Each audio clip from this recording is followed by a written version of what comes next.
వినిపిస్తారు. మనందరము శ్రద్ధగా విందాము. అంకుల్ జై బాబా. జై బాబా మా జై బాబా. అవతార్ మెహర్ బాబాకి జై. వినపడుతుంది కదా? హలో, వినిపిస్తున్నారు. అది మాకు కొంచెం ట్రబుల్ పెడుతుంది, ఇందాక అలాగాను మ్యూట్ లోకి వెళ్ళిపోయింది.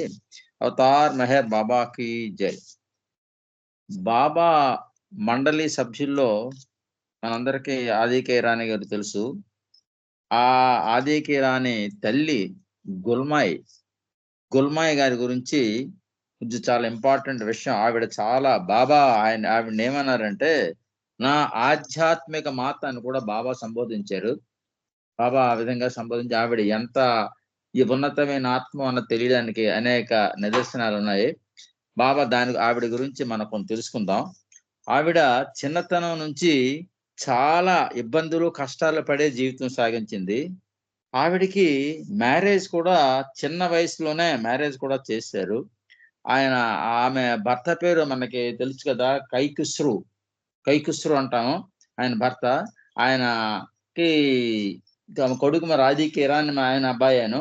తర్వాత పెద్ద కొడుకు రుస్తుం ఉన్నవారు, డాలీ ఒక అమ్మాయి, ఇంకొక అమ్మాయి, ఇద్దరు అమ్మాయిలు ఇద్దరు అబ్బాయిలను. అయితే ఈమె జీవితంలో అసలు బాబా ఫోల్డ్లోకి ఎలాగొచ్చింది ఆవిడ ఏమిటంటే, వీళ్ళు ఒరిజినల్ గా పార్సీ సాంప్రదాయంలో పార్సీ కుటుంబం వాళ్ళు. వీళ్ళు ఒరిజినల్ గా ఇరాన్ నుంచి మన బొంబాయి నుంచి వీళ్ళు అహ్మద్ నగర్ లోనే ఉంటుంటారు. అహ్మద్ నగర్ స్థిరపడ్డారు. వీళ్ళ తండ్రి గారు వీళ్ళ తాతగారు అందరూ కూడా అక్కడి నుంచి వచ్చిన వాళ్ళే, ఇరానియన్. అయితే ఈవిడ చిన్నతనంలో పెళ్లి అయిన తర్వాత అత్తవారి ఇంట్లోని కొంచెం ఈ పెద్దదేం జాయింట్ ఫ్యామిలీ అన్నమాట. ఈ అమ్మాయి పెళ్లి అయిన తర్వాత ఆ అత్తగారు మా మామగారు మంచి ఆయన, చాలా మంచి ఆయన. కానీ అత్తగారు మామగారు చెల్లెలు వాళ్ళ ఆడపడుచులు ఉన్నారే, వాళ్ళు కొంచెం ఇబ్బంది పెట్టేవారు. చాలా ఇబ్బందులు పడేది ఆవిడ. చిన్నతనంలో బోల్డ్ ఇంట్లో పని అంతా ఆవిడకి అప్పచెప్పి ఏం చేసేవారు. ఇలాగా చాలా ఇష్టం. నిజానికి ఆవిడకి పెళ్లి ఇంట్రెస్ట్ లేకపోయినా అలా మొత్తం మీద పెళ్లి అయింది. పెళ్లి అయిన తర్వాత కూడా కొంచెం ఇంట్లో ఆ ఇబ్బందులు అవన్నీ చూసి కొంచెం చికాకు పడి హ్యాపీగా ఉండలేకపోయింది. ఆ పరిస్థితుల్లో ఆవిడ కొన్నాళ్ళు అయ్యేసరికి అక్కడ ఆ విపరీతమైనటువంటి ఒక ప్లేగ్ అని ఒక వ్యాధి, చాలా పెద్ద ఇదైన వ్యాధి వచ్చింది. అక్కడ ఆ వ్యాధి వచ్చిందంటే మనకి కరోనా ఎలాగో అక్కడ ఆ వ్యాధి కూడా వచ్చిన వాళ్ళంటే బతకడం కూడా కష్టం, అంత ప్రమాదకరంగా ఉండేది. చాలా ఇబ్బందులు పడేవారు. ఈ ప్లేగు వ్యాధి ఒక వంటు వ్యాధి అని చెప్పేసి ఈమెకి కూడా ప్లేగు వ్యాధి వచ్చింది చిన్నతనంలో. ఆ ప్లేగు వస్తే ఏం చేశారంటే ప్రజలు ఊర్లోని అసలు ఊర్లో ఉండకుండా ఊరవతల దూరంలో ఒక దీనిలో కట్టి ఒక దూరంగా ఒక ఇంట్లో అక్కడ ఉంచి వేరేగా ఉంచేవారు, కానీ ఊర్లో తీసుకొని వచ్చి ఇంట్లో కుటుంబంలో కలిసి ఉండడానికి వీలైనట్టుగా ఉండేది. అటువంటి పరిస్థితుల్లో ఆ ప్లేగ్ వ్యాధిలో ఆవిడ చాలా ఇబ్బంది మానసికంగా కూడా పూర్తిగా దెబ్బతిని అసలు ఏంటంటే పిచ్చిదానిలాగా ఏ పని చేసినా చేసేది కాదు, ఏ పని మీద శ్రద్ధ ఉండేది కాదు. చిన్నప్పుడు మాత్రం మొదట్లో ఇంట్లో పనులు ఎక్కువ చేయడం వల్ల విసిగెత్తిపోయి ఆ భర్త సరిగా ఇంటి దగ్గర ఉండగా ఉద్యోగం రీత్యా ఆడపడుచుతా బాధలు పడుతూ ఇబ్బందులు పడుతూ ఎప్పుడు ప్రశాంతమైన జీవితంలోకి మెంటల్ గా డిజార్డర్ అయిపోయింది ఆవిడికి ఆధ్యాత్మికంగా కొంత మంచి భగవంతుని తెలుసుకోవాలనే తపన ఉండేది ఆవిడికి. ఈ సాధువులు ఋషులు యోగులు వాటి మీద ఎక్కువగా ఉంటుండేది. అయితే ఆవిడ అలా చేస్తున్నప్పుడు ఆ ప్లేగు వ్యాధి వచ్చినప్పుడు ఆవిడ కొన్ని నెలల పాటు బయట ఊరవతలు ఉంచడం నుంచి ఒక విసుగెత్తిపోయి ఏంటి జీవితం అని, బతికున్న సుఖమే ఉంటుంది, చచ్చిపోతేనే బెటర్ అన్నంత భావనలో ఉండేది ఆవిడ. అసలు బతకడమే అనవసరం అని ఆ జీవితం మీద విరక్తి భావం కలిగింటది. అటువంటి సమయంలోనే ఆవిడికి ఇలా ఉంటుండగా ఆవిడికి ఒక ఆడపడుచు ఉండేది. ఆవిడ పేరు గుల్నార్. ఆవిడికి ఏంటంటే చిన్నప్పటి నుంచి ఒక చర్మ వ్యాధి ఒకటి ఉండేది. అవులల్లా దురదల్లా అయిపోయి ఎప్పుడు తగ్గకుండా చాలా ఇబ్బంది పడిపోతుండేది.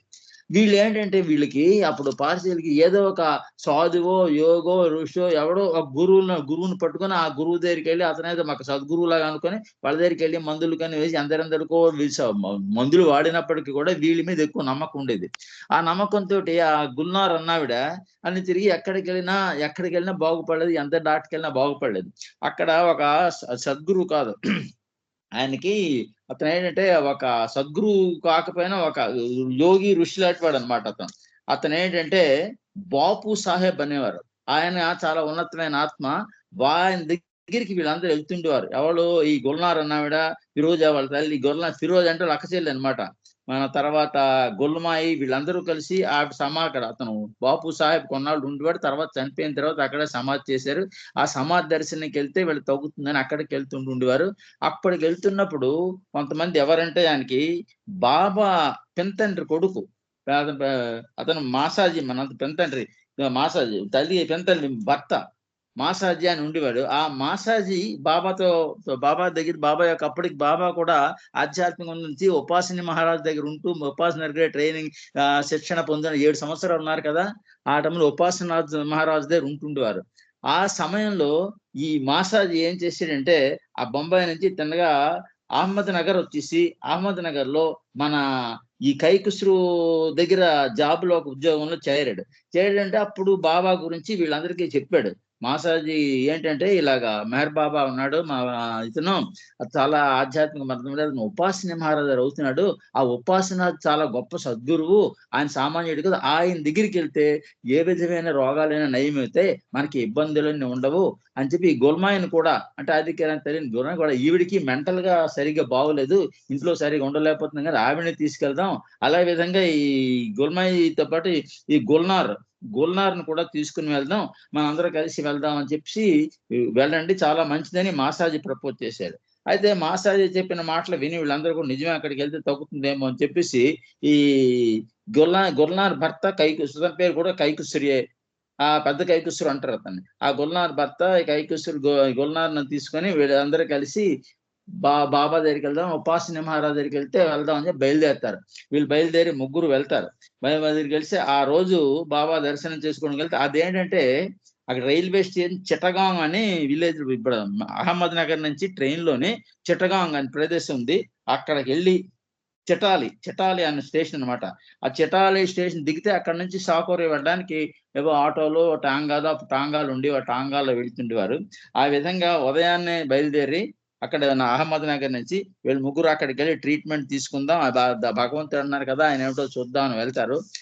వెళ్ళినప్పుడు మొట్టమొదటి వెళ్ళినప్పుడు వీళ్ళందరికీ బాబా ఈ దర్శనం చేసుకోవడానికి వెళ్ళి దర్శనం చేసుకుని అవన్నీ చూసిన తర్వాత ఉదయం నుంచి సాయంత్రం అనుకుంటే ఆయన ఏం చెప్తారంటే, ఈ మొదటి చూడగానే ఈ జబ్బు ఏం ప్రమాదమైంది కాదు, ఈ గుల్నార్ను చూసి ఈ జబ్బు ప్రమాదం చాలా మంచిదే, తగ్గిపోతుంది, ఇది పర్వాలేదు, తర్వాత నీ కుటుంబం కదా బాగుంటుంది, నువ్వు చాలా మంచిదానివి అని మంచి విషయాలు చెప్పి, మీరు కొన్ని విషయాలు చెప్పి, మీరు ఆధ్యాత్మికంగా అలాగ ఉండాలి కొన్ని పద్ధతులు చెప్పారు ఆయన బాబా. అప్పుడు ఆ విషయాలన్నీ మాట్లాడి అప్పుడు మళ్ళీ ఆ రోజు సాయంత్రం వాళ్ళు వెంటనే వెళ్ళిపోతారు. అయితే బయలుదేరినాడు వాళ్ళు ఏం చేస్తారు, అతనికి మీరందరూ ఇప్పుడు ఈ రాత్రి ఇక్కడ ఉండుకోండి, రేపు వెళ్ళండి అని చెప్తారు.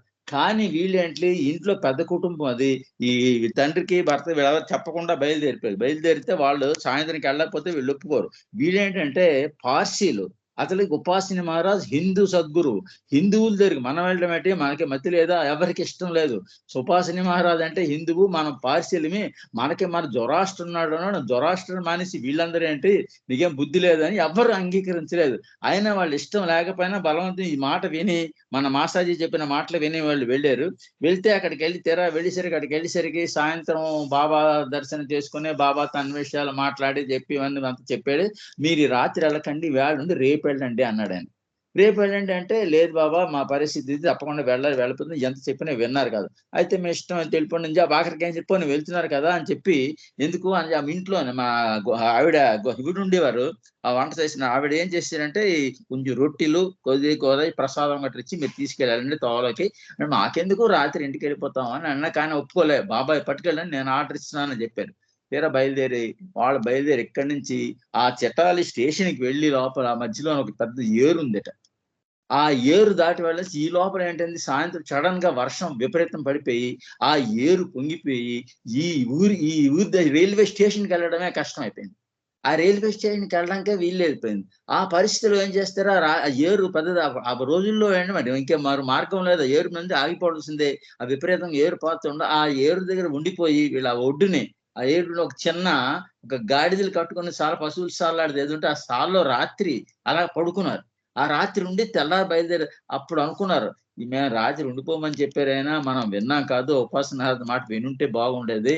ఆయన తెలుసు, అన్ని సర్వజ్ఞుడు, ఆయన మనం తెలుసుకోలేకపోయాం అని చెప్పి, అప్పుడు బలవంతంగా వద్దన్నా ఇచ్చినటువంటి ఆవిడకి ఆ రొట్టెలు ఉన్నాయి కదా, ఆ రొట్టెలు తిని ఆ రాత్రి అక్కడ ఉండి తెల్లారి వర్షం తగ్గిన తర్వాత అప్పుడు బయలుదేరి స్టేషన్‌కి బయలుదేరారన్నమాట. ఆ స్టేషన్‌కెళ్ళి అప్పుడు తెలుసుకున్నారు. ఆహా! ఉపాసన మహారాజు అంటే ఇది ఖచ్చితంగా ఈయనలో శక్తి ఉంది. బావుంటుంది అని కొంత నమ్మకం ఏర్పడింది. వాళ్ళ మర్నాడు రాత్రి మర్నాడు లేట్‌గా వెళ్లారు. లేట్‌గా వెళ్ళేసరికి వీళ్ళు ఇంట్లో ఏం చెప్పకుండా బయలుదేరారు కదా! వాళ్ళు ఏం తిడతారో, ఇంట్లో ఏమంటారో, పెద్ద కుటుంబం అందరూ నలుగురు అన్నదమ్ములు, అక్కచెల్లెలు వీళ్ళందరూ ఉన్నారు. ఏమంటారని భయపడుతూ వెళ్లారు. కానీ ఆ ప్రమాదం లేకుండా ఇంట్లో కూడా ఏం అనకుండా అయిపోయింది. అలాగ అప్పుడు గుల్మాయిని కూడా రమ్మనమన్నారు గానీ, గుల్మాయికి అప్పటికి నమ్మకం లేదు. ఆవిడ కూడా ఉపాసిని మహారాజ్ అంటే హిందువు. అతనితో మనకు సంబంధం లేదు. ఆయన దగ్గరికెళ్ళడం ఏంటి? మన పార్సీలు మనం ఉన్నాం. మనకు అక్కడికెళ్ళొచ్చు కానీ ఇతని దగ్గరికెళ్ళడం ఏమిటి? అనుసుకొని ఆవిడ నేనెందుకులే మీరు ఎళ్ళిరండి అనేసింది. అనేది అత్తగారు చెప్పి మళ్ళా అయితే ఇంకోసారి ఎళ్దుగానిలే. ఆవిడకి కూడా మెంటల్‌గా డిజార్డర్ ఉంది గదా! నీ ఆరోగ్యం బావుంటుంది. నువ్వు వెళ్ళని చెప్పినా నేనెళ్తానులే మరోసారి ఎళ్తాను. ఇప్పుడు వీళ్ళెళ్ళను అన్నది. రెండోసారి వీళ్ళందరూ చెప్పిన మాటల మీద రెండోసారి ఎళ్దామని ఈవిడ మనసులో బుద్ధి పుట్టింది. అప్పుడు రెండోసారి ఈవిడ బయలుదేరి వెళ్ళినప్పటికి అందరూ కలిసి వెళ్తారు. అప్పుడు రెండోసారి కూడా అప్పుడు ఈవిడ మొత్తం మీద బయలుదేరుతుంది. ఆ బయలుదేరి వెళ్ళే ముందు రోజు రాత్రి ఈవిడకో కలొస్తుంది. ఆ కలలోని ఏంటవుతుంది, ఒక దేవాలయం కనబడుతుంది.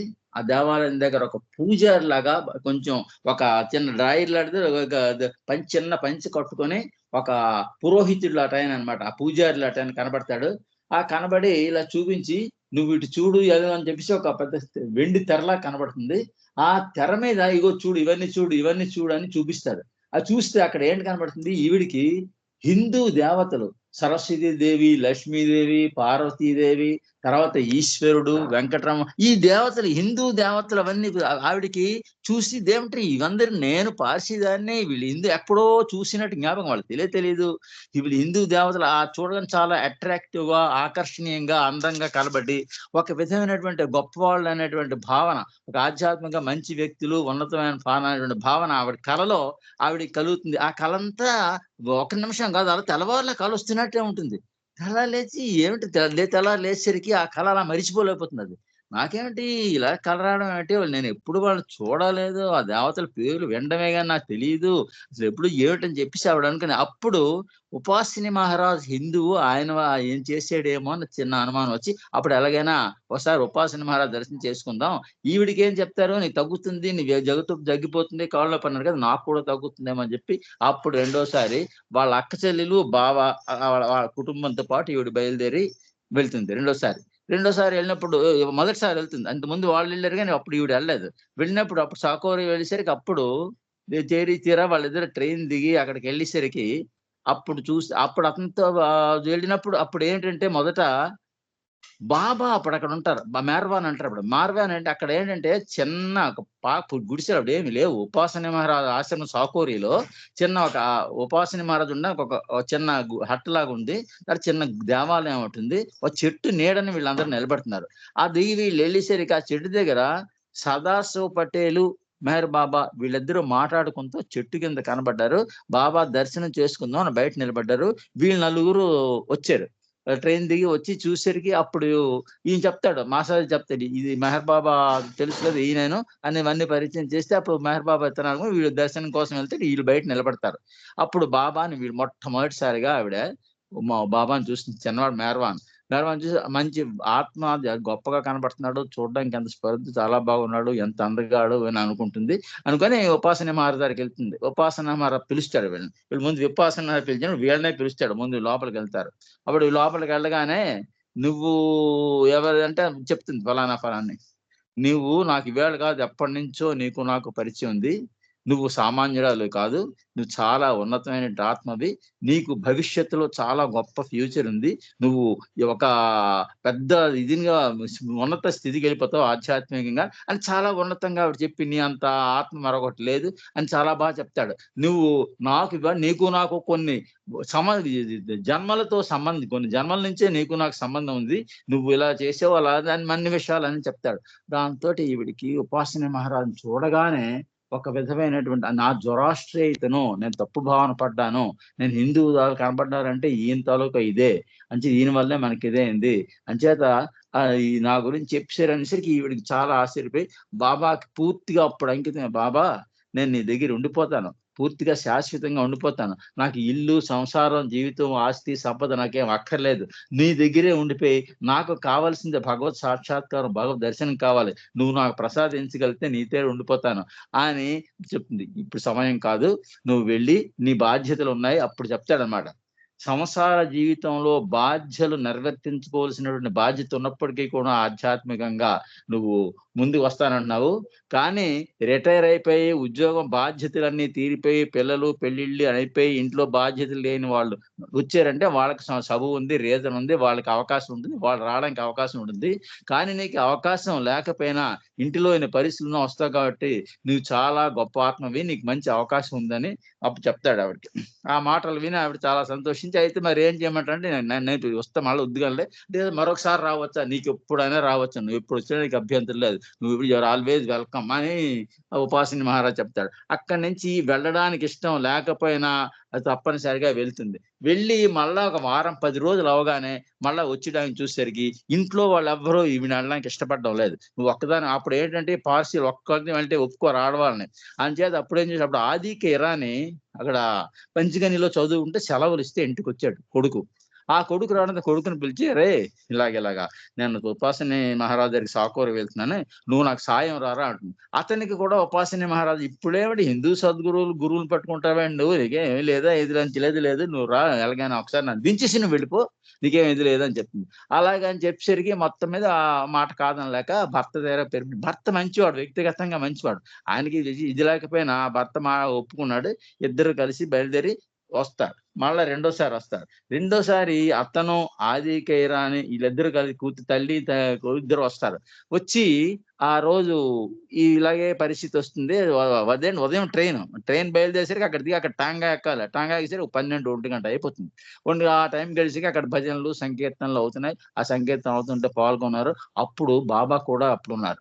అప్పుడు మొట్టమొదటిసారి బాబా ఆదికే ఇరానీని కూడా చూసాడు. ఆదికే ఇరానీ బాబాని చూసాడు. ఆదికే చూసి ఇద్దరు చక్కగా మాట్లాడుకున్నారు. మాట్లాడుకొని అప్పుడు ఆదికే ఇరానీ అంటాడు, "ఈ సద్గురువు ఈయన దగ్గరికొచ్చావు మంచిదేను. ఇలా చేస్తుండు. నువ్వు చదువు మాత్రం ఇంపార్టెంట్, చదువుకుంటుండు." ఏదో కొన్ని చెప్పారు.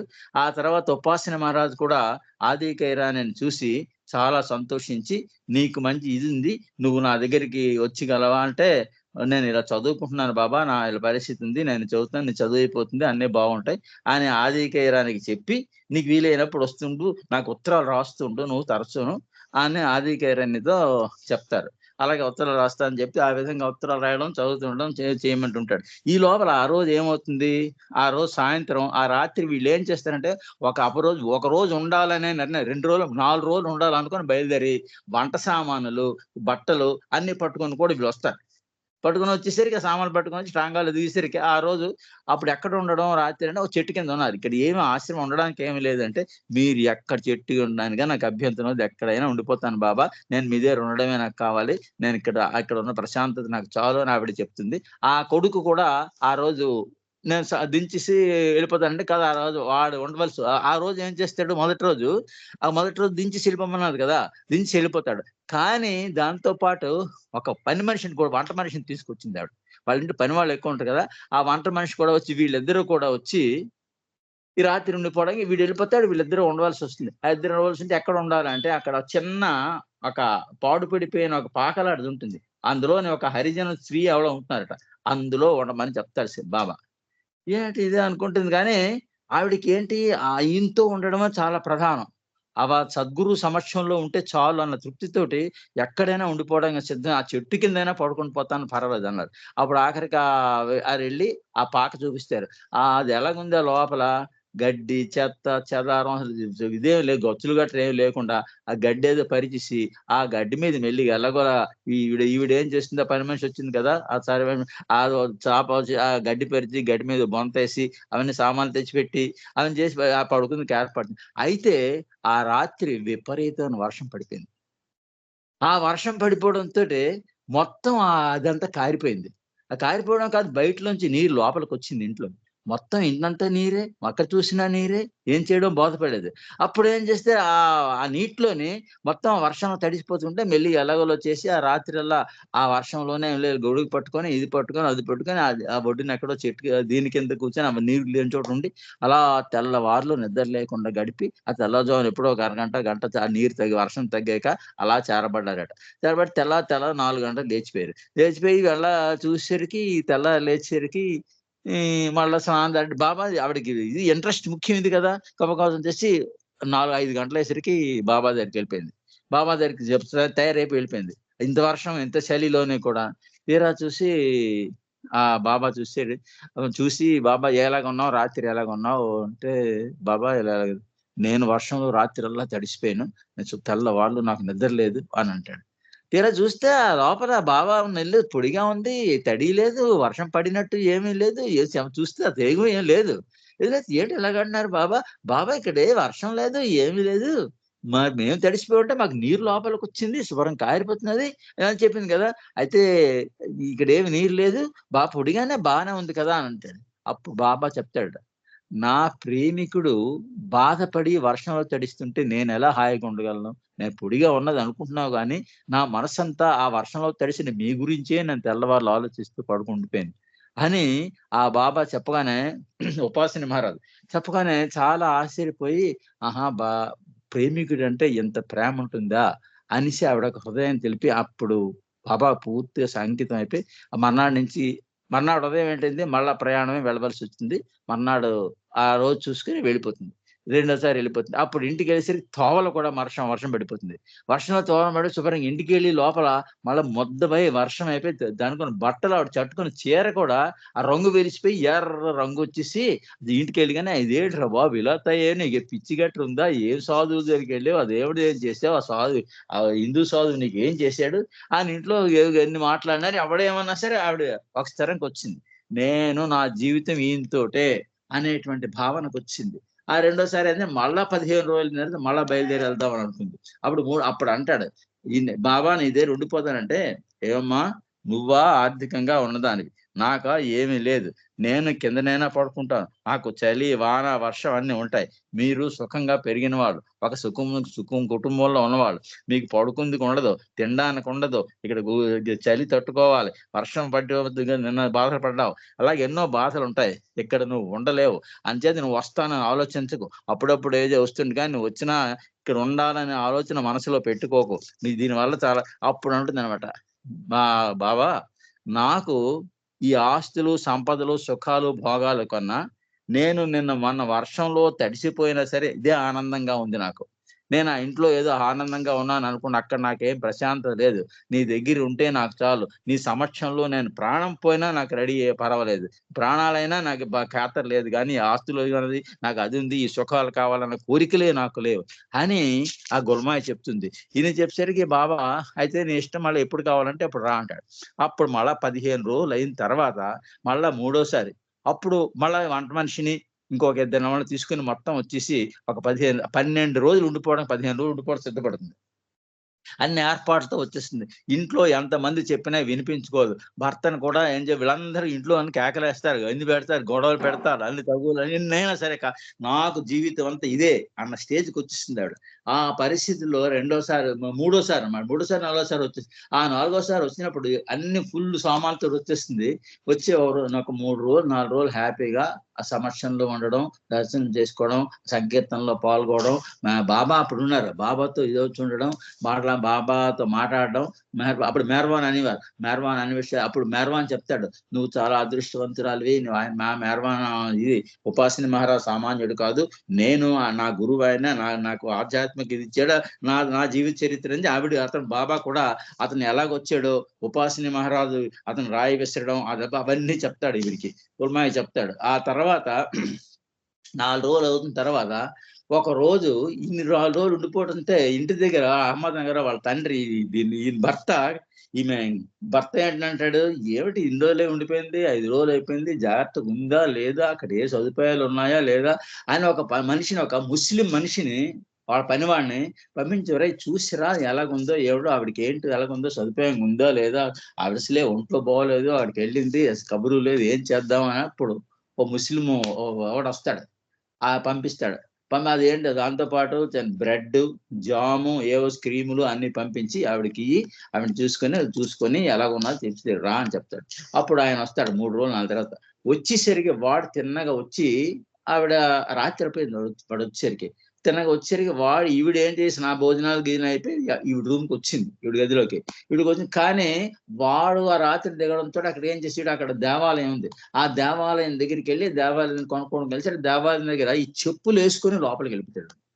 చెప్పులు వేసుకొని లోపలికి వెళ్ళి ఎవరు చూడలేదు. చెప్పులు వేసుకుని లోపలికి వెళ్ళి చూసిస్తే మళ్ళీ వచ్చేసి అప్పుడు ఎక్కడ ఉన్నాయి ఎంక్వైరీ చేసి గోల్మాయ దగ్గరికి వస్తాడు.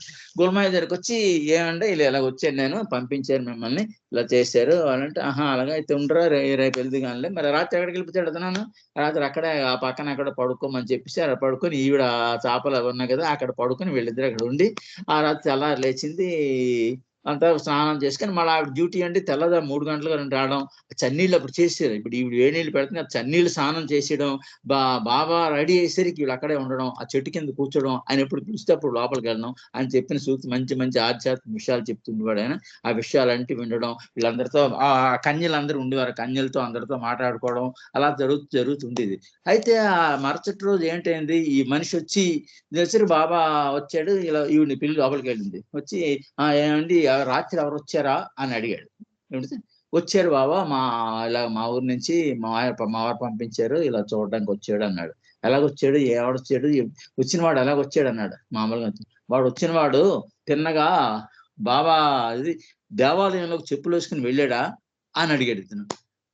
అది వెళ్ళినట్టున్నాడు. అప్పుడు ఎంక్వైరీ చేసి ఏమో బాబా వాడిని పిలిచాడు. వాడు వచ్చాడు. ఏరా నువ్వు చెప్పులు వేసుకుని చెప్పులేసి లోపలికి వెళ్తావని చెప్పి నోటుకొచ్చినట్టు తిట్టేశాడు వాడిని. వాడు ఆ ముస్లిం వాడు బాబా వాడు ముస్లిం వాడు, దేవాలయం గురించి వాడు తెలియక పొరపాటు చేశాడు, క్షమించు బాబా అంటే క్షమించడం ఏంటనే శుభ్ర ఆ కర్ర వాడు పట్టుకొని శుభ్రంగా చిత్తగా బాధేసాడు వాడిని. అదే బాధేసరికి బాబా ఎలా పాపం ఈవిడ భయం, ఇంటికి వచ్చాడు మరి రేపు ఏమి ఆ మాపని ఊరుకోకుండా దాని నుంచి నువ్వు సమాధానం చెప్తావంటే ఈవిడిని ఇష్టం వచ్చేట్టు కొట్టించాడు బాబా. ఇంత గుల్మాయి ఇన్ని దెబ్బలో తిని ఎంత మూర్చిపోయినంత కొట్టించాడు. పాపం కొట్టించి నువ్వు మా ఇంటి ఇక్కడ వీళ్ళు వెళ్ళిపో అన్నాడు. ఎక్కడికి వెళ్ళిపోతుంది ఆవిడ? అలా కూర్చుని ఏడుస్తుంటే ఇక్కడ ఉండడానికి వీలు లేదని ఆవిడ వెళ్ళకపోతే 2 పేర్లను తీసి పంపించేయండి అన్నాడు. మరి పంపించి అక్కడి నుంచి దూరంగా వచ్చి అక్కడ కూర్చొని అలాగ ఉండిపోయింది ఆవిడ. అలా ఉండిపోతే అక్కడికి వచ్చి ఇక్కడ నువ్వు వెళ్తావు మళ్ళా కొట్టడానికి ఆ కర్ర విరిగిపోతే చీపురు కట్టితే మళ్ళా కొట్టిసాడు. శుభ్రంగా దెబ్బలు కొట్టి బాగా పాపం ఆ దెబ్బలు కొట్టడం ఈ ముస్లిం అక్కడి నుంచి అహ్మద్ వచ్చిండు వీళ్ళ మనిషి వీడు చూస్తాడు. ఇతను వంట చేయడానికి వచ్చిన ఈ మనిషి చూసింది. ఈ దెబ్బలు చూసి ఏమిటి ఇద్దరే దేవుడు ఇలా దెబ్బలు కొట్టిసాడు, ఈవిడ ఇన్ని దెబ్బలు కొట్టిసినా అక్కడి నుంచి కదలదు. నేను చచ్చిపోతాను కానీ నువ్వు పో అన్నా నేను వెళ్ళను, నన్ను చంపేస్తే చంపి, అందుకని వెళ్ళలేదు. అలాగా అప్పుడు ఈడ్చి తీసుకెళ్ళిపోయి ఆ గదిలో ఉంచేయండి. అప్పుడు ఇలా గదిలో అలాగా కూర్చుంది. ఆ పూట అయిపోయింది, ఆ మధ్యాహ్నం తిండి తిప్పలేవు, సాయంత్రం వచ్చింది. అప్పుడు కౌరు పెట్టాడు బాబా ఉపాసన మహారాజు. ఎలాగుంది, అన్నం తిందా లేదా అడుగన్నారు. అన్నం తినలేదు, కాఫీ తాగలేదు, మంచినీళ్ళు లేదు, అలాగా ఇస్తే ఊళ్ళలో దెబ్బలు వాపులు ఎలాగంటే అలాగుంది ఆవిడ. అన్ని దెబ్బలు తినేసినా సరే ఏం మాట్లాడకుండా అలాగే ఉంది.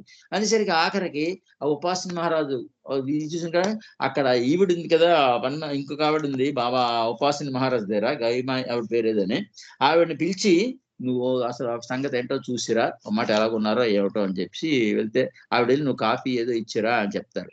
అంతే వెళ్తుంది. ఆవిడ వెళ్తే నాకే కాఫీ వద్దు, నాకేం అక్కర్లేదు, నాకు ఇలా నాకు చచ్చిపోయినా పర్వాలేదు, నాకు ఇదే కదా, నన్నేం అడగండి, నేనేం తిన్నాను, నాకేం వద్దంటుంది. ఆ సాయంత్రం అది ఏమి తినలేదు బాబా అని చెప్తారు వీళ్ళు.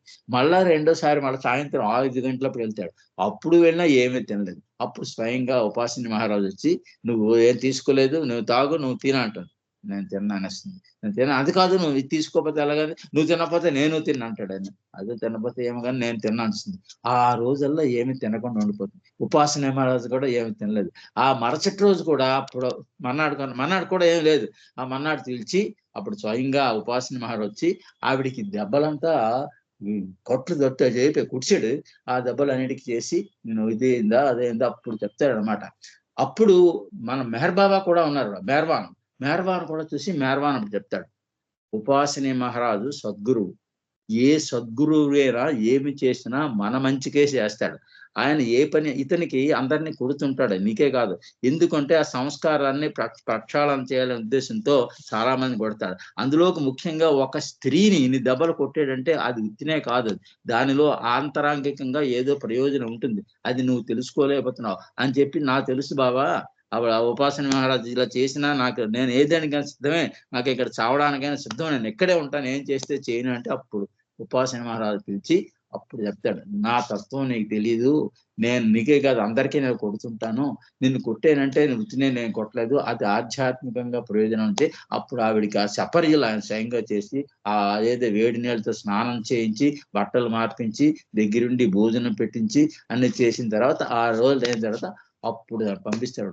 అప్పుడు పూర్తి అవగాహన కలిగి నువ్వు సామాన్యురాలు కావు, నీతోటి ఇప్పుడు ఈ మేర్వాన్ గురించి అప్పుడు చెప్తూ మేర్వాన్తో నీకు ఎంత వర్క్ ఉంటుందని చెప్పి ఆ విధంగా ఎంతో చక్కటి కార్యక్రమం చేసి ఆ విధంగా జరుగుతుంది.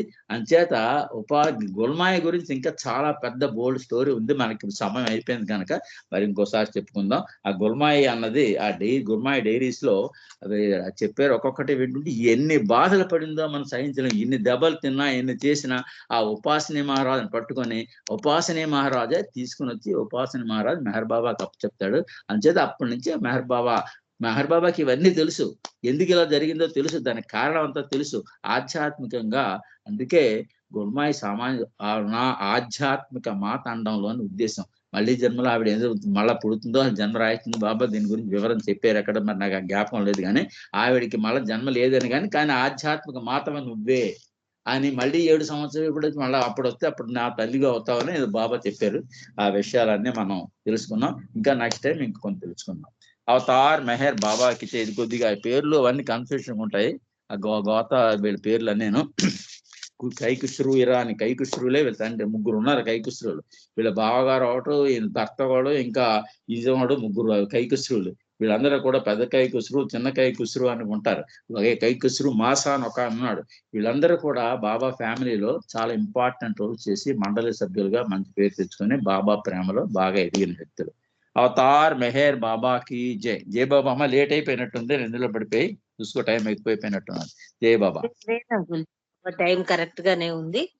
మీరు గుల్మాయి నా ఆధ్యాత్మిక తల్లి అని దివ్య ప్రియతముడు ప్రకటించిన తన గురించి, తాను మొట్టమొదటిగా ఉపాసిని మహారాజ్ దగ్గరికి పోయి ఆమె సంస్కారాలు అతన్ని ఏ విధంగా పోగొట్టాడు, ఎంతో చక్కని విషయాలన్నీ కూడా మాకు కళ్ళకు కట్టినట్టు మీరు పక్కన కూర్చొని వివరిస్తున్నట్టుగానే ఉంది. చక్కని విషయాలు చెప్పారు అంకుల్, మీకు జై మెహర్ బాబా. జై బాబా. జై బాబా.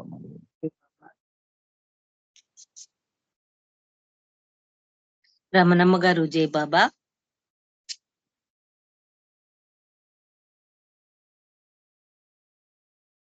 రమణమ్మ గారు జై బాబా అండి.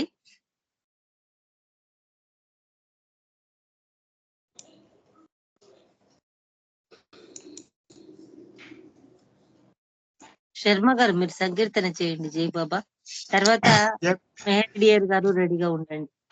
జై మెహర్ బాబా. అవతార్ మెహర్ బాబాకి జై. మము పలకరించేవి నీ చూపులే బాబా, ఆశీర్వదించేవి నీ నగవులే బాబా. మా మెహరు బాబా, మా మెహరు బాబా, మము పలకరించేవి నీ చూపులే బాబా. దేవాది దేవ మెహర్, దివ్యావతార మెహర్, ప్రేమగా అరుదించావు, ప్రేమించమని చాటావు, ప్రేమించి ప్రియుడైనావు, మము పలకరించేవి నీ చూపులే బాబా. మౌనమున మనసులు దోచి ప్రేమ చవి చూపించావు, ప్రేమ జీవనమును గడిపి పరమాత్మనని తెలిపావు, ప్రేమించి ప్రియుడవైనావు, మము పలకరించేవి నీ చూపులే బాబా. ప్రభు స్తుతిని అందించావు, నీ ఉన్నతిని తెలిపావు. ఉన్నతోన్నతుడవు నీవై ఉపవాసములు చేశావు, సహవాసమున తెలిపావు. మము పలకరించేవి నీ చూపులే బాబా. ఆచార వ్యవహారాలు అనవసరమని చాటావు, అనుక్షణము మెహరను స్మరణే అనివార్యమని తెలిపావు. ఆచార వ్యవహారాలు అనవసరమని చాటావు, అనుక్షణము మెహరను స్మరణే అనివార్యమని తెలిపావు.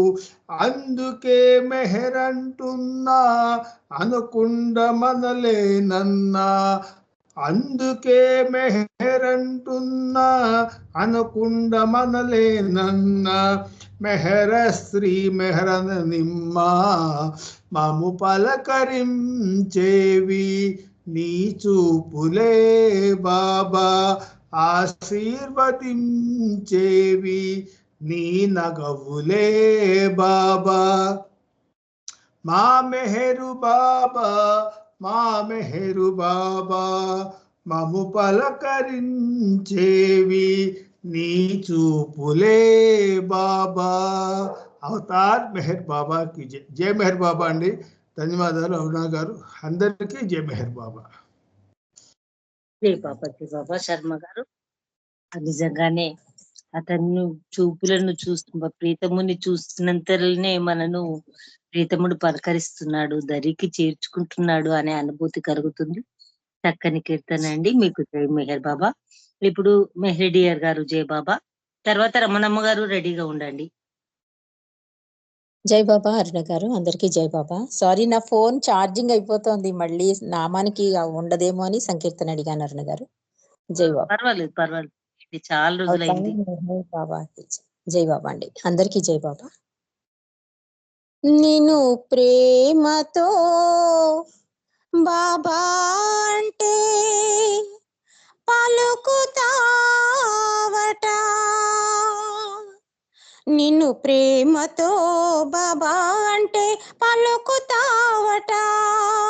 ప్రేమ ఇచ్చి ప్రేమనే కోరుతావట, ప్రేమ ఇచ్చి ప్రేమనే కోరుతావట.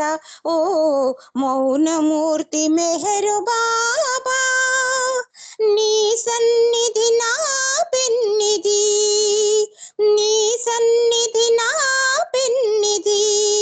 నిన్ను ప్రేమతో బాబా అంటే పలుకుతావట, నిన్ను ప్రేమతో బాబా అంటే పలుకుతావట. మౌన భాష నీవేనట, నీవేనట, నీవేనట. మౌనమూర్తి నీవేనట, నీవేనట, నీవేనట. మౌన భాష నీవేనట, మౌనమూర్తి నీవేనట. మౌన భాషతోనే మా ఎదలు దోచుకుందువట. నిన్ను ప్రేమతో బాబా అంటే పలుకుతావట, నిన్ను ప్రేమతో బాబా అంటే పలుకుతావట. నీ నామమే చాలునట, చాలునట, చాలునట. నీవే మా గమ్యమట, గమ్యమట, గమ్యమట. నీ నామమే చాలునట, నీవే మా గమ్యమట. నీ నామంతో మమ్ముల నీదరికి చేర్చుమయ్యా. నిన్ను ప్రేమతో బాబా అంటే పలుకుతావట, నిన్ను ప్రేమతో బాబా అంటే పలుకుతావట.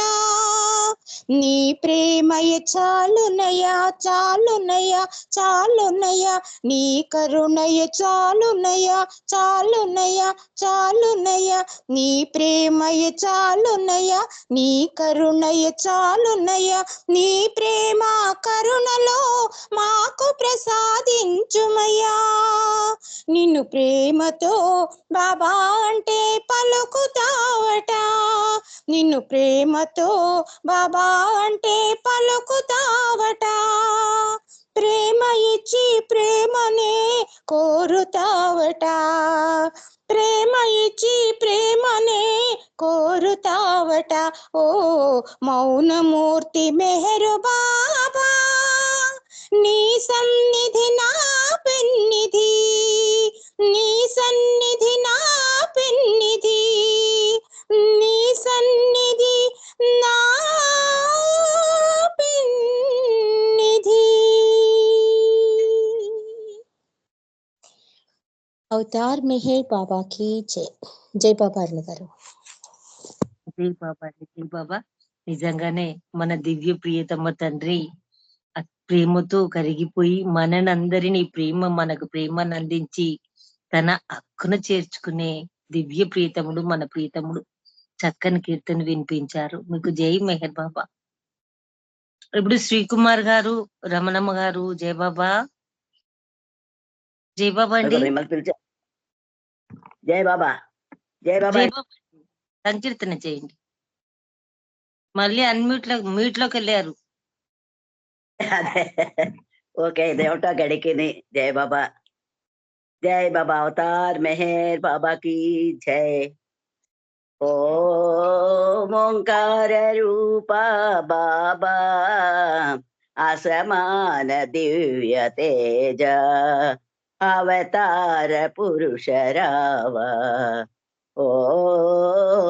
ఓంకార రూప బాబా, అసమాన దివ్య తేజ, అవతార పురుష రావ.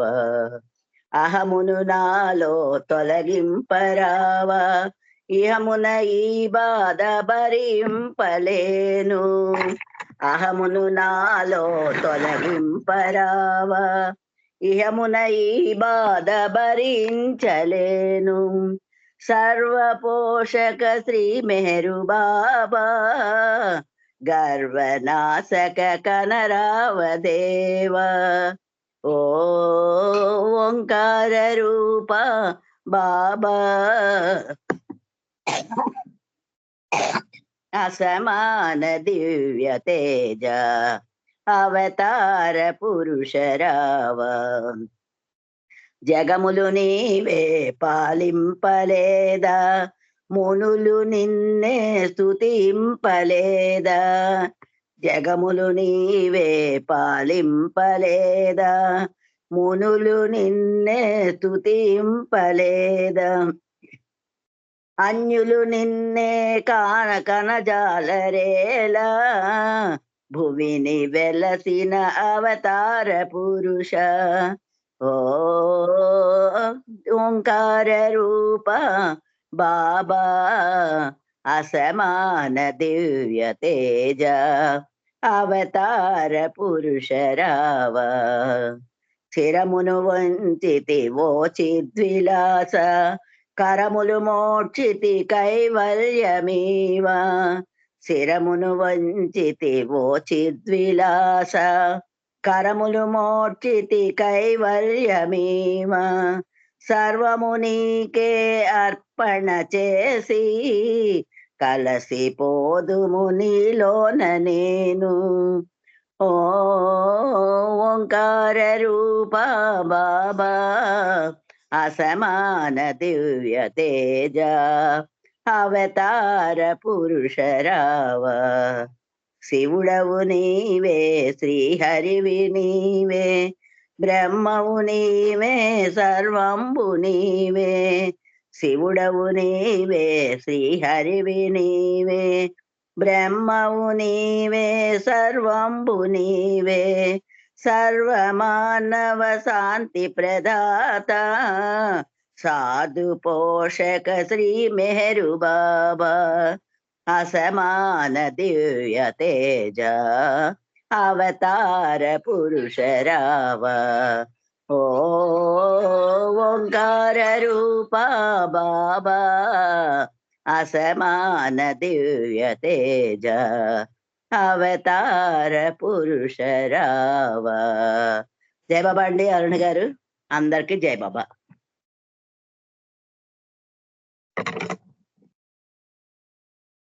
అరుణగారు జై బాబా. జై బాబా అండి. చక్కని సంకీర్తన మీరు ప్రియతమునికి వినిపించారు. మీకు జై మెహర్ బాబా. ఇప్పుడు అంకుల్ శ్రీకుమార్ గారు జై బాబా అండి. తర్వాత శ్రీను గారు రెడీగా ఉండండి. ఓయ్ మీరు రండి.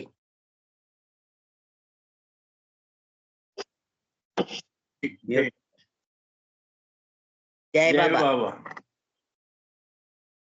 ఎదలోన నీ రూపం తిలకించు ప్రతి నిమిషం, నీ నామంబు స్మరించి తరించదము ఓ బాబా. పావనమైనది నీ నామం, భవభయహరణం ఆ నామం. అహమును దృంచడి ప్రేమ పెంచడి మధురాభరితం మేరు నామం. అభయమిచ్చి దివ్య నామము అందుకుని నమా జన్మ ధన్యం. ఎదలోన నీ రూపం తిలకించు ప్రతి నిమిషం, నీ నామమే స్మరించి తరించాము ఓ బాబా. మహిమాన్వితమౌ ప్రభునామం, మనసు హరించడు ప్రియనామం. కరుణామయము ప్రేమకు నిలయం, అందరి హృదిలో నిండిన నామం. ఎవరి శ్వాసలో స్మరణ చేసిన మరు జన్మది మరిక ఉండదు, మరు జన్మన్నది మరిక ఉండదు. ఎదలోన నీ రూపం తిలకించు ప్రతి నిమిషం, నీ నామమే స్మరించి తరించదము ఓ బాబా. సృష్టికి మూలం ఆ నామం, అతులితమైనది ఆ నామం. సకల ప్రాణులకు శరణమిచ్చిన ప్రేమ మీరగా చేరబిలచిన, ప్రేమ ప్రేంచిన ప్రేమ పెళ్నిధి, ప్రేమ పెంచిన ప్రేమ పెళ్నిధి. ప్రియతముని ఆ దివ్య నామం, ప్రియతముని ఆ దివ్య నామం. ఎదలోన నీ రూపం తిలకించు ప్రతి నిమిషం, నీ నామమే స్మరించి తరించదము ఓ బాబా.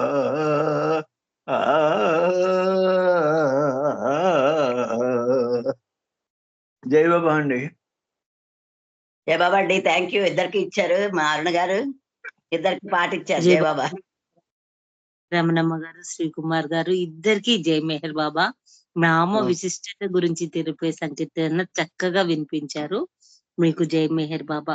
ఇప్పుడు విశాల్ గారు జై బాబా. జై मेरे बाबा अंडी. जय मेरे बाबा. जय मेरे बाबा. జై బాబా. అవతార్ మెహర్ బాబా కి జై. అందరికి జై मेरे बाबा అండి. మెహరు బాబా నౌకా సాగిపోతుంది, మెహరు ప్రేమ నౌకా సాగిపోతుంది. మెహరు బాబా నౌకా సాగిపోతుంది, మెహరు ప్రేమ నౌకా సాగిపోతుంది. అందులో చొక్కాని శ్రీ మెహరు బాబాయ్, అందులో చొక్కాని శ్రీ మెహరు బాబాయ్.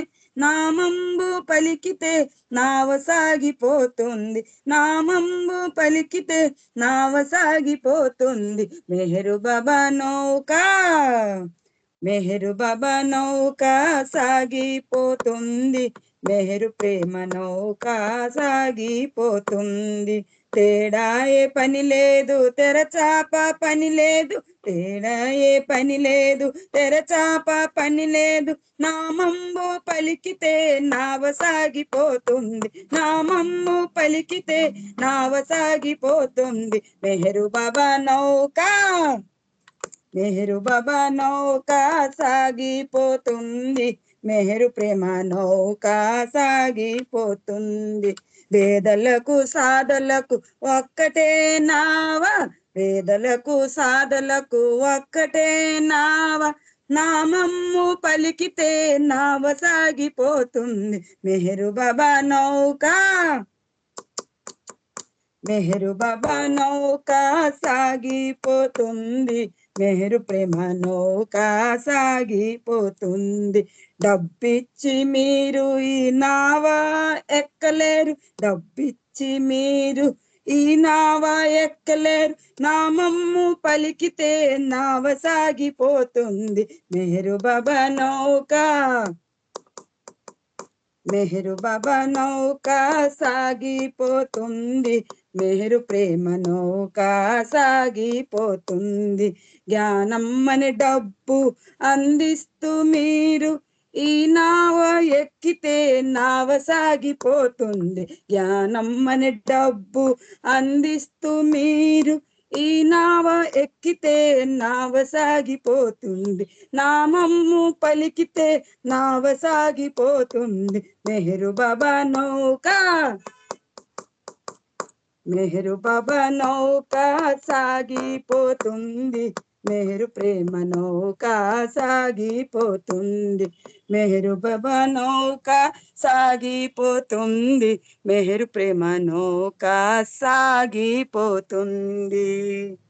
అవతార్ మెహర్ బాబాకి జై. జై Baba. Thank you Baba, thank you Aruna garu. అందరికి జై మెహర్ బాబా. కుమారానికి హ్యాపీ బర్త్డే కుమారన్య. జై మెహర్ బాబా. జై బాబా, జై బాబా. నిజంగానే ఆ దివ్య ప్రియతముని నామస్మరణతో మన జీవిత నౌక తప్పకుండా సాగి ఆ దివ్య ప్రియతముని పాదాల చెంత చేరుతుంది. చక్కని కీర్తనమ్మ. విశాలి, మీకు జై బాబా. ఆ పార్వతి గారిని నామస్మరణకు రెడీగా ఉండమనండి. Okay okay. మాలతి గారు జై బాబా. మాలతి గారు జై బాబా. ధనలక్ష్మి ప్రార్థనకు రెడీగా ఉండాలి. నామమా లేదు, సంకీర్తన చేయండి. ఓకే. జై బాబా. అవతార్ మెహర్ బాబా की जय. మానరాణి మదిలో తలపు అదిగో విను మెహరు ప్రేమ పిలుపు, మానరాణి మదిలో తలపు అదిగో విను మెహరు ప్రేమ పిలుపు, మానరాణి మదిలో తలపు. స్వర్గవాంఛలు దివ్య ప్రేమాగ్నికెరైన, స్వర్గవాంఛలు దివ్య ప్రేమాగ్నికెరైన, స్వప్రకాశంబు అనంతాత్మ వ్యక్తము, స్వప్రకాశంబు అనంతాత్మ వ్యక్తము, మానరాణి మదిలో తలపు అదిగో విను మెహరు ప్రేమ పిలుపు, మానరాణి మదిలో తలపు. ప్రాంతి మాటలు వినగ బదిరుండవైమే, భ్రాంతి మాటలు వినగ బదిరుండవైమే, బాబా దివ్య ప్రేమ మౌన సందేశం, బాబా దివ్య ప్రేమ మౌన సందేశం మానరని మదిలో తలపు అదిగో విను మేరు ప్రేమ పిలుపు మానరని మదిలో తలపు మాయను గాంచగందుండవైనచో మాయను గాంచగందుండవైనచో మనుష దేహం బాబా ఎవరో తెలియురా మనుష దేహం బాబా ఎవరో తెలియురా మానరని మదిలో తలపు అదిగో విను మేరు ప్రేమ పిలుపు మానరని మదిలో తలపు ప్రేమ స్వరూపుని పూర్తి స్వీకరించ ప్రేమ స్వరూపుని పూర్తి స్వీకరించ ప్రేమాని హృదయంబు వికసింపజేయురా ప్రేమాని హృదయంబు వికసింపజేయురా మానరని మదిలో తలపు అదిగో విను మేరు ప్రేమ పిలుపు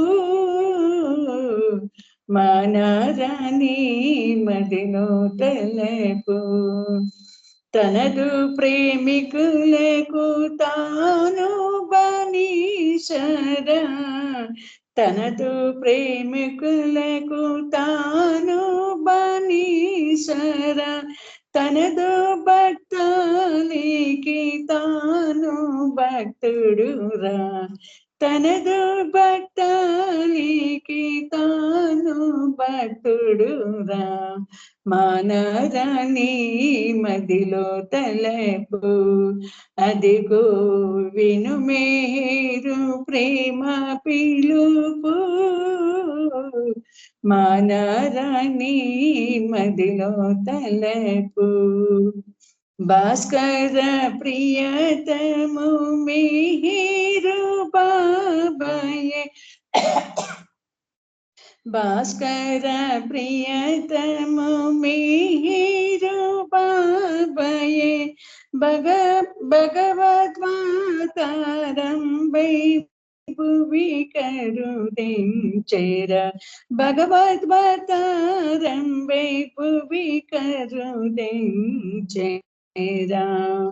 మానరని మదిలో తలపు అదిగో విను మీరు ప్రేమ పిలుపు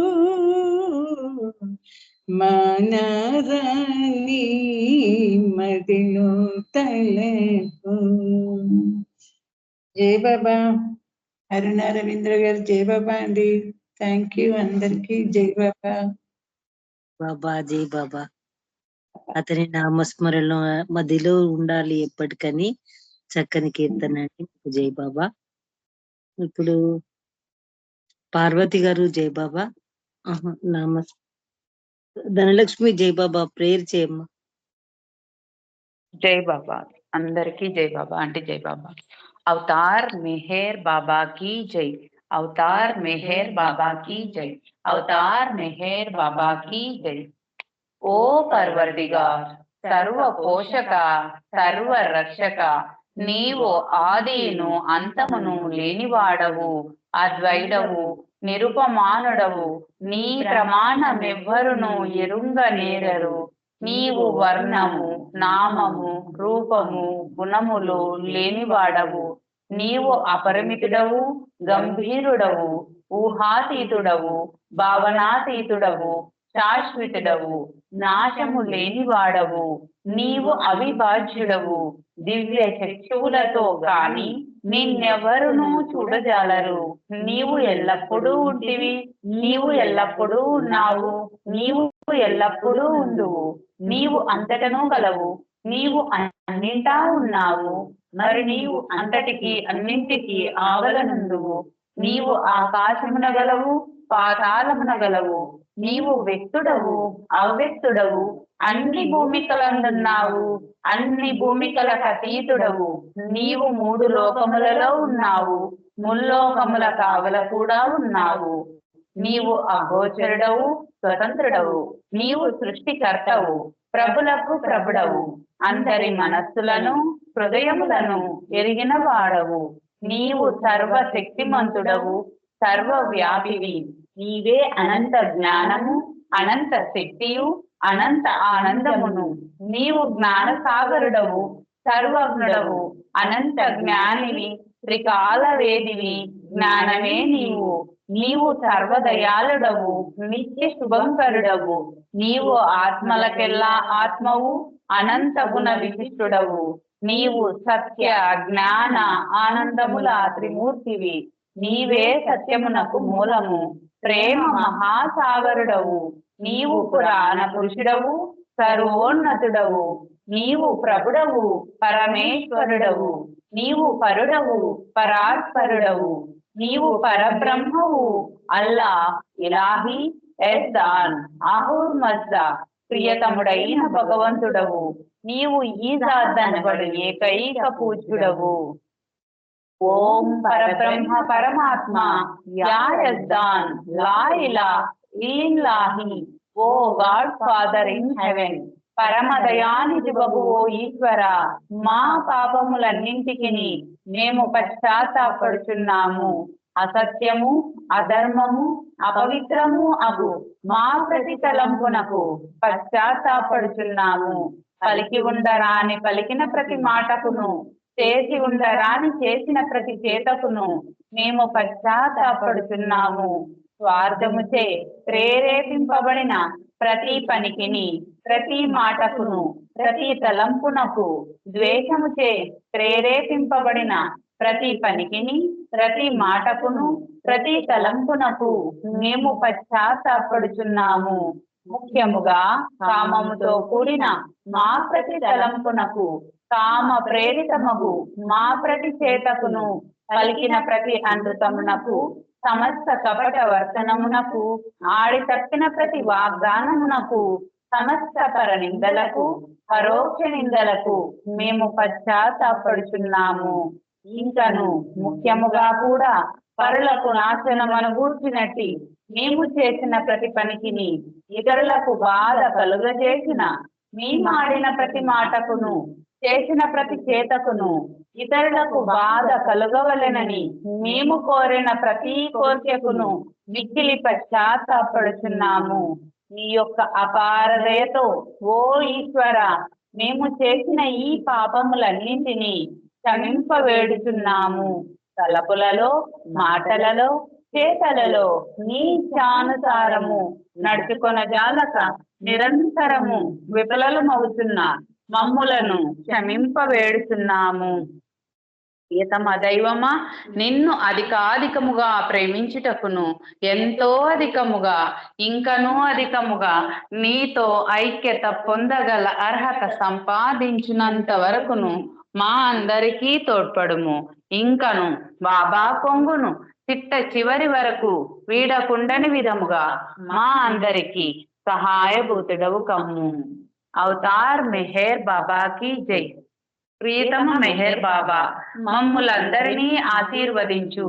మా నిత్య జీవిత కార్యభారపు ఒత్తిడిలో, మా మానసిక చాంచల్యంలో సంపూర్ణముగా, హృదయ పూర్తిగా విశ్రాంతిని మేము నేర్చుకున్నట్లు, నీ ప్రేమ మహాసాగరంలో తేలున్నట్లు ఆశీర్వదించు. నీ ఆనందమనే ఊపిరి, నీ అనుగ్రహం అనే చల్లని గాలి, నీ శక్తి అనే పెనుగాలి మా శరీరం నరనరాలకు, మా మనస్సు మూల మూలలకు, మా హృదయం సందు సందులకు వెల్లువలాగున వ్యాపించి మా సకల కల్మషాలను కడిగివేయుటకు నిన్ను మేము అర్థించున్నట్లు ఆశీర్వదించు.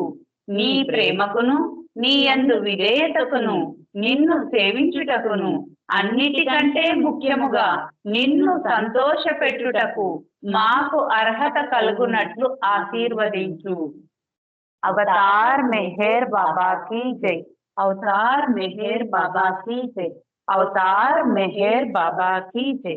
అందరికి జై బాబా। ఆంటీ మీకు జై మెహర్ బాబా। థ్యాంక్ యూ బాబా। జై బాబా। సులోచన ధనలక్ష్మి మెహర్, సులోచన మెహర్ ధనలక్ష్మి ఇద్దరు దివ్య ప్రియతముని ప్రార్థించారు, మీకు జై మెహర్ బాబా। ఇప్పుడు బాబాకు ఈరోజు ప్రేమతో ముగ్గురు నామస్మరణ చేస్తారు, పార్వతి గారు, విజయలక్ష్మి గారు, సత్యవాణి గారు। అందరూ 2 నిమిషాలు నామస్మరణ చేయండి। జై బాబా। పార్వతి గారు। जय बाबा जी, जय बाबा। अवतार मेहर बाबा की जय। ओम पर ब्रह्म परमात्मा अवतार मेहरु बाबा की जय। ओम पर ब्रह्म परमात्मा अवतार मेहरु बाबा की जय। ओम पर ब्रह्म परमात्मा अवतार मेहरु बाबा की जय। ओम पर ब्रह्म परमात्मा अवतार मेहरु बाबा की जय। ओम पर ब्रह्म परमात्मा अवतार मेहरु बाबा की जय। ओम पर ब्रह्म परमात्मा अवतार मेहरु बाबा की जय। ओम पर ब्रह्म परमात्मा अवतार मेहरु बाबा की जय। ओम पर ब्रह्म परमात्मा अवतार मेहरु बाबा की जय। ओम पर ब्रह्म परमात्मा अवतार मेहरु बाबा की जय। ओम पर ब्रह्म परमात्मा अवतार मेहरु बाबा की जय। ओम पर ब्रह्म परमात्मा अवतार मेहरु बाबा की जय।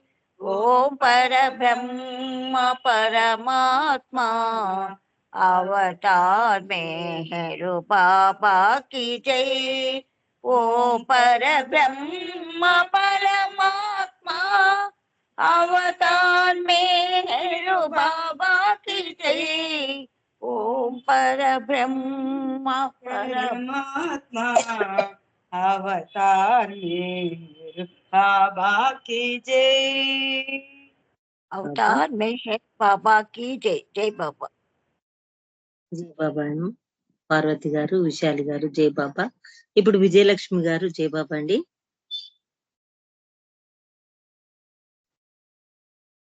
జై బాబా అండి। జై బాబా। ఒక 2 నిమిషాలు నామస్మరణ చేయండి। हरे मेहर मेहर मेहर मेहर हरे हरे हरे बाबा मेहर बाबा हरे हरे। हरे मेहर मेहर मेहर हरे हरे हरे बाबा मेहर बाबा हरे हरे। हरे मेहर मेहर मेहर हरे हरे हरे बाबा मेहर बाबा हरे हरे। हरे मेहर मेहर मेहर हरे हरे हरे बाबा मेहर बाबा हरे हरे। हरे मेहर मेहर मेहर हरे हरे हरे बाबा मेहर बाबा हरे हरे। हरे मेहर मेहर मेहर हरे हरे हरे बाबा मेहर बाबा हरे हरे। हरे मेहर मेहर मेहर हरे हरे हरे बाबा मेहर बाबा हरे हरे अवतार मेहर बाबा की जय जय बाबा అండి థ్యాంక్ యూ జై బాబా గారు. సత్యవాణి గారు జై బాబా అండి. జై బాబా అండి.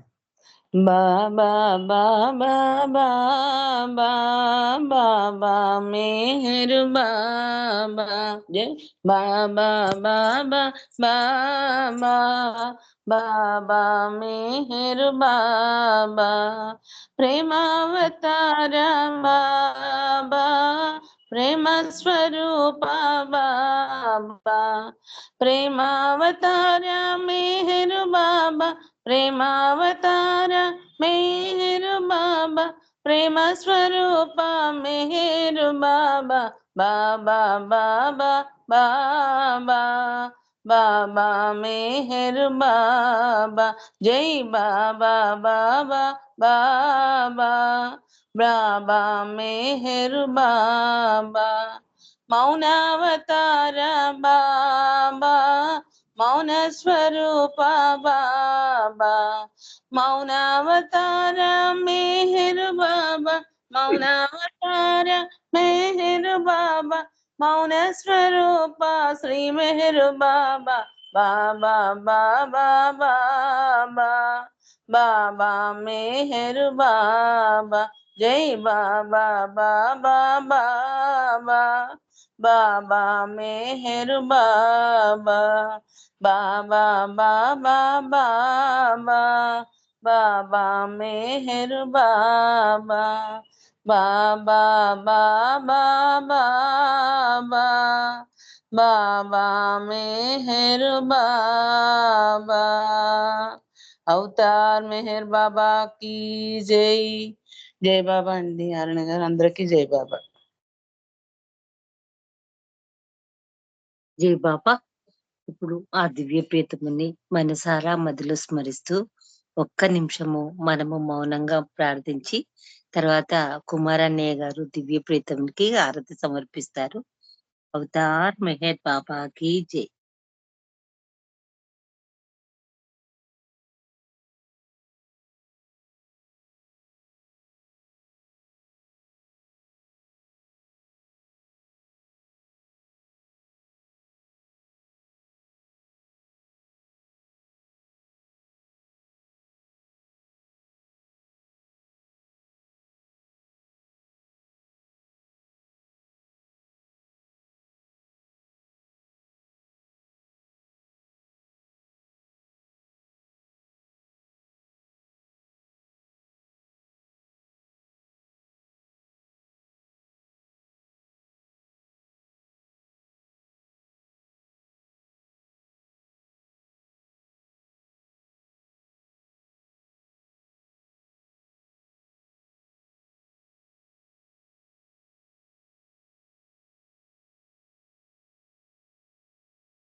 అవతార్ మెహర్ బాబాకి జై. అన్నయ్య గారు జై బాబా. జై మెహర్ బాబా అమ్మ. అవతార్ మెహర్ బాబా की जय. హారతి దెగును మెహర్ బాబా హారతి దెగును మా హారతి దెగును మెహర్ బాబా హారతి దెగును మా మనసుల హారతి దెగును మా హారతి దెగును మెహర్ బాబా హారతి దెగును మా హారతి దెగును మెహర్ బాబా హారతి దెగును మా మనసుల హారతి దెగును మా కలవు నీవు కనలేము మేము కాంచవా మెహర్ బాబా నీ పరీక్షల ఆరడిని ఆపి ఆదుకో మెహర్ బాబా కలవు నీవు కనలేము మేము కాంచవా మెహర్ బాబా నీ పరీక్షల ఆరణిని ఆపి ఆదుకో మెహర్ బాబా అదను చూసి వ్యధను మాపు అదను చూసి వ్యధను మాపు మెహర్ శ్రీ మెహర్ బాబా మెహర్ శ్రీ మెహర్ బాబా హారతి దెగొను మెహర్ బాబా హారతి దెగొను మా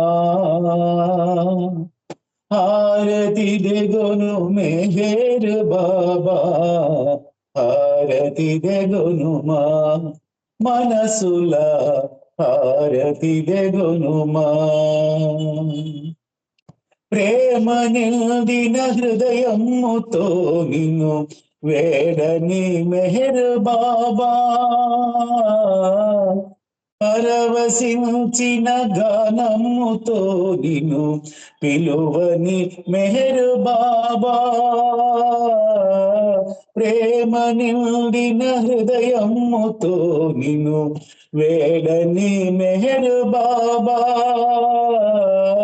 పరవశించిన గానముతో నిన్ను పిలువని మెహర్ బాబా మెహరు నీవే ప్రాణమనుచు మెహరు నీవే ప్రాణమనుచు బ్రతుకని మెహర్ బాబా నిన్ను వెతకని మెహర్ బాబా హారతి దెగొను మెహర్ బాబా హారతి దెగొను మా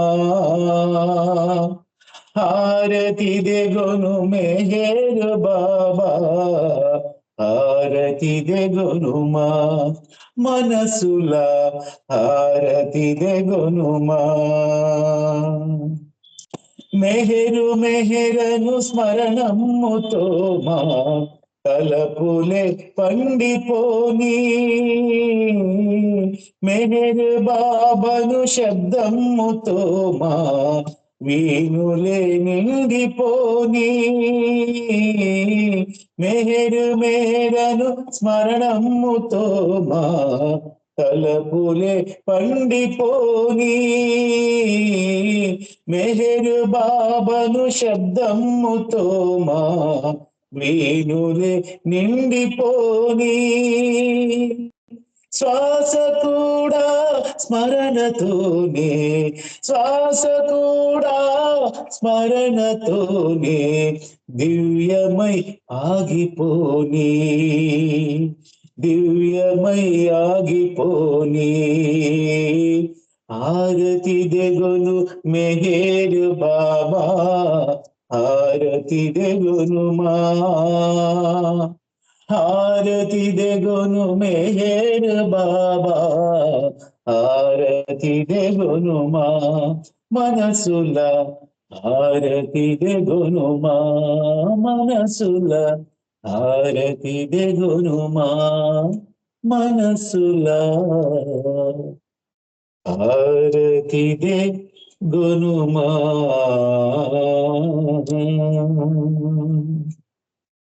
अवतार मेहर बाबा की जय अवतार मेहर बाबा की जय अवतार मेहर बाबा की जय अवतार मेहर बाबा की जय प्रेमावतार मेहर बाबा की जय मौनावतार मेहर बाबा की जय परात्पर परब्रह्म परमात्मा अवतार मेहर बाबा की जय थैंक यू बाबा జై మెహర్ బాబా అండి అందరికి జై బాబా అమ్మారణ thank you all thank you thank you thank you జై బాబా అన్నయ్య జై బాబా ఆ దివ్య ప్రియతముని కృపతో మీరు ఎప్పుడు ఇలాగే మా అందరితోని బాబా ప్రేమలో ముందుకు మా అందరినీ నడిపించాలని కోరుతూ మీకు జై మెహర్ బాబాలు దివ్య ప్రియతముని ఆశీస్సులు మీకు ఎప్పుడు ఎల్లవేళలా ఉండాలి. జై బాబా ఆనంద్ కుమార్ గారు హ్యాపీ బర్త్డే. జై బాబా అమ్మా జై బాబా అమ్మా థ్యాంక్ యూ. నేను కాల్ చేస్తాను ఒక 5 minutes లో మీకే. సరే సరే అమ్మ. జై బాబా. ఓకే. జై బాబా. జై బాబా. జై బాబా. జై బాబా. జై బాబా. ఆనంద్ కుమార్ గారు జై జై బాబా అమ్మ. బాబా. జై Baba. Happy birthday. Happy birthday. Thank you అందరికి. థ్యాంక్ యూ అమ్మ. Thank you. 12 thank you. జై బాబా అండి. ఆనంద్ కుమార్ గారు పుట్టినరోజు శుభాకాంక్షలు. జై బాబా అండి. జై బాబా అమ్మ. జై బాబా. జై బాబా అండి. అవతార్ మెహర్ బాబాకి జై. జై. జై పరాత్పర బాబా. పరబ్రహ్మ జై మెహర్ బాబా. అవతార్ మెహర్ బాబాకి జై. అందరికీ జై మెహర్ బాబా.